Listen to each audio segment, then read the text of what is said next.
শান্তিময় সুসমাজের মূল ভিত্তি কি? নিরাপত্তা। নিরাপত্তা কারা প্রদান করেন? পুলিশ।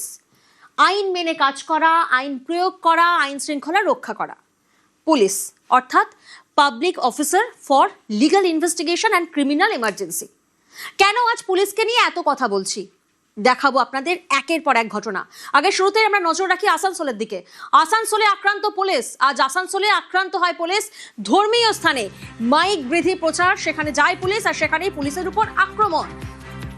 আসানসোলে আক্রান্ত পুলিশ শুক্রবারের ঘটনা, যেখানে ধর্মীয় স্থানে মাইক বিধি প্রচারে গিয়ে আক্রান্ত। আসানসোল উত্তরে জাহাঙ্গীর মহল্লায় এই নিয়ে তুলকালাম হয় শুক্রবার। জাহাঙ্গীর মহল্লা পুলিশ ফাঁড়িতে দুষ্কৃতী তাণ্ডব, ভাঙচুর হয়। দেখুন সেই ঘটনা, যখন দুষ্কৃতীদের ছোড়া ইটে আহত হন কয়েকজন পুলিশ কর্মী। আর এই ঘটনার পরে দুষ্কৃতীদের ধরতে অ্যাকশনে পুলিশ। আগে ঘটনাটা আপনাদের দেখো।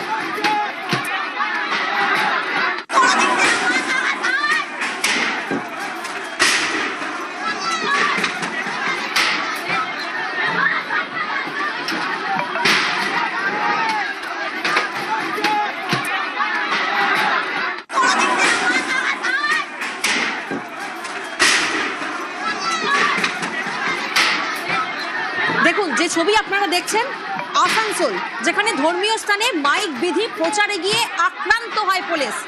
আসানসোল উত্তরে জাহাঙ্গীর মহল্লায় এই নিয়ে একেবারে তুলকালাম বেঁধে যায়। জাহাঙ্গীর মহল্লা পুলিশ ফাঁড়িতে সেখানে দুষ্কৃতী তাণ্ডব, ভাঙচুর, এবং কিভাবে দেখুন দুষ্কৃতীরা তারা ইট ছোড়ে এবং সেই ছোড়া ইটে আহত হন কয়েকজন পুলিশ কর্মী।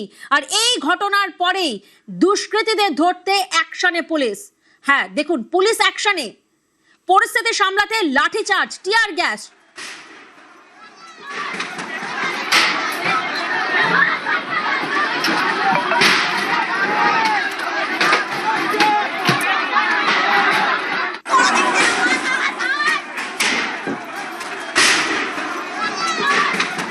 পরিস্থিতি সামলাতে পুলিশের লাঠিচার্জ, টিয়ার গ্যাস এবং সিসি ক্যামেরার ফুটেজ দেখে হামলাকারীদের চিহ্নিত করা হয়।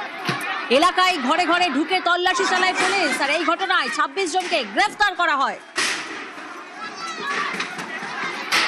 সিসি ক্যামেরার ফুটেজের যে ছবি আপনারা দেখছেন, এই ছবি আসানসোলে, যেখানে পুলিশ আক্রান্ত হয়। উর্দিধারীরা তারা আক্রান্ত হন, রক্তাক্ত হন। কেন? কারণ ধর্মীয় স্থানে মাইক বিধি প্রচার এবং সেই প্রচারে গিয়ে আক্রান্ত হয় পুলিশ কর্মী। আসানসোল উত্তরে, যেখানে জাহাঙ্গীর মহল্লাতে একেবারে এই নিয়ে তুলকালাম বেঁধে যায়। জাহাঙ্গীর মহল্লা পুলিশ ফাঁড়ি, সেখানে দুষ্কৃতী তাণ্ডব, ভাঙচুর। দুষ্কৃতীরা পুলিশকে উদ্দেশ্য করে ইট ছোড়ে, সেই ছোড়া ইটে কয়েকজন পুলিশ কর্মী তারা আহত হন। তবে এই ঘটনার পর আমরা কি দেখলাম? উর্দিধারীরা তারা অ্যাকশনে, পুলিশ অ্যাকশনে, দুষ্কৃতীদের ধরতে অ্যাকশনে পুলিশ। পরিস্থিতি সামলাতে লাঠিচার্জ করা হয়, টিয়ার গ্যাস ছোড়া হয় এবং সিসি ক্যামেরার ফুটেজ দেখে চিহ্নিত করা হয় হামলাকারীদের। এলাকায় ঘরে ঘরে ঢুকে তল্লাশি চালানো হয়, 26 জনকে গ্রেফতার করা হয়।